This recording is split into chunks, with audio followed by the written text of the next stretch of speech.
Okay, we're starting. I love your t-shirt. Oh, thank you. Thank you very much for having me here. Of course, man. Thank you.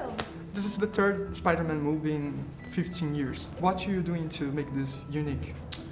I think the main difference, obviously, is firstly he's now integrated into the MCU. You know, he's surrounded by the Avengers, and that's what he, you know, wants to become. His main goal is to become an Avenger. But I also think the difference in the way the character will be seen is that he's much younger. You know, he's more youthful. He's full of humor, and I think he kind of sits right in the middle of what Toby and Andrew did. You know, so I stole little things from here and there and made my own version of the character. And your character haven't been explored yet.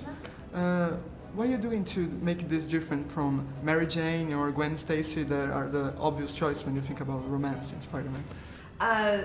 You know, I guess they're little similarities. I think that, you know, how Liz and Gwen were similar in their intelligence and how they were both, you know, really working into science. And but it's not what you've seen before. It's not kind of like this big romantic making out blowout thing. Like it feels like a real life high school interaction that they have between each other.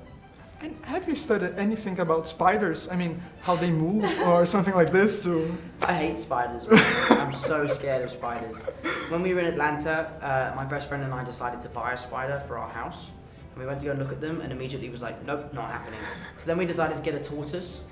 And we were looking at tortoises in the shop and realised that we were too busy to give a tortoise proper care. Did you find one in the backyard? Yeah, and then one day, like, we left, it literally was like on our front doorstep. We opened the door and I was like, oh, look at that weird tortoise. Is that a tortoise? And we named him Peter, and we built him an enclosure out in the garden, and after, I want to say 6 hours, that guy vanished. He escaped. He was, yeah. So quickly. And now Peter's out in the wild living his life. I hope he's okay. I miss him every day. And I got bit by a spider. Yeah, Laura got bit by a spider and kept telling everyone she can get powers. And like, I knew she was being ridiculous, but it kind of low-key pissed me off a little bit because I was like, if anyone's going to get powers, it's going to be me. Okay? I got bit at your house. Tom was so mad. But I had to go to the emergency room. My arm blew up. It was crazy. No, it was actually really bad. I was felt really super bad. guilty. And he was mad at me because he thought I was getting powers. And I know that Breakfast Club influenced this movie.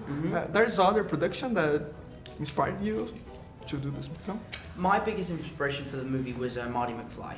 I really wanted to be this generation's version of Marty McFly, and the biggest achievement I've ever sort of got was a critic actually said that I'm like this generation's Marty McFly without me telling anyone I wanted to do that. So that for me was a really huge thing.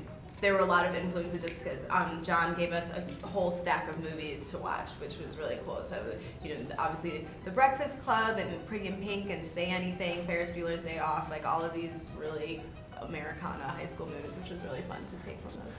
And you're guys in Infinity Wars. Are you gonna be part of this too? Infinity War? No. I wish. Definitely not. But what can you tell me about this? Dude, I wish I could tell you everything, but I don't actually know anything about it. I know that it's huge. It's probably the most ambitious movie ever made. I can tell you that the Russo brothers are definitely pulling it off. I had a great time shooting it, and it's gonna be out of this world. It's gonna be insane. I have to thank you guys. Thank Thanks, you very buddy. much for having me. Appreciate it.